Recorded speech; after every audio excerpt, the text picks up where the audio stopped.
Yeah, hi there. These comments are for Quang Fu Pham. This is Michael. I am the founder, owner, and the materials writer for all of your lessons at the 7-step system to pass the TOEFL IBT. And I want to take a look at your situation because I also have students in your situation, so I think I can give you some good ideas.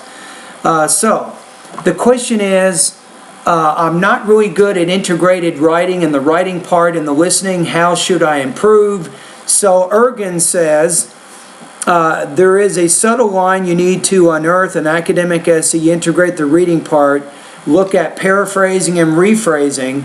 You're not required to give all the information. He's exactly right. The main thing is, Quang, is you're looking for 3 specific points typically in the reading passage. There's 3 specific ideas. We'll call these 3 claims.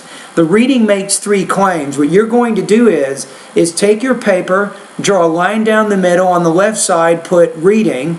On the right side, put listening. And as you're reading, you want to put down what those 3 claims are.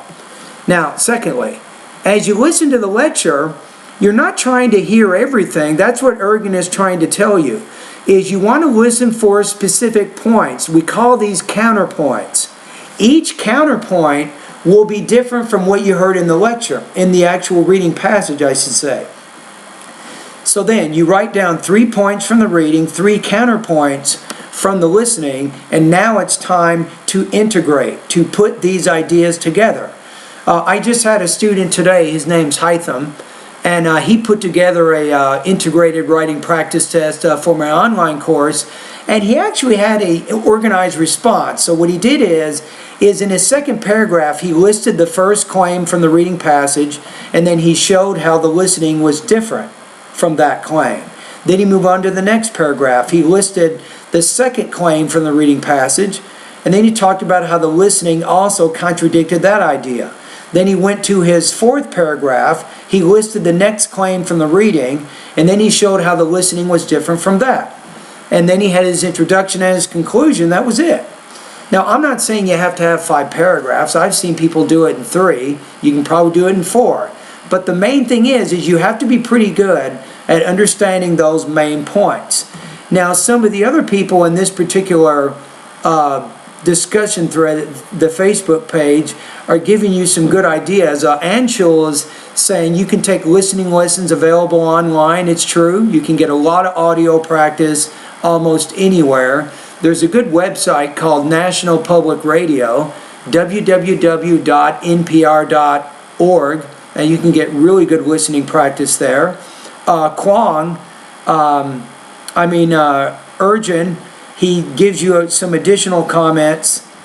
And Anshul has a good idea too, is vocabulary, because if you build your vocabulary, it'll be much easier for you to understand what you're reading and what you're listening to. All right? Now here's something you might want to think about. If you're looking for an online TOEFL course, I do have 42 integrated writing practice tests. And what a lot of my students do is they go into my website, they study the lessons on how to organize and develop their integrated writing practice test, and then they take a test. And then they'll get feedback from me. And what I do is I'll give you a score and maybe recommend specific lessons that you may study to help you improve your weaknesses.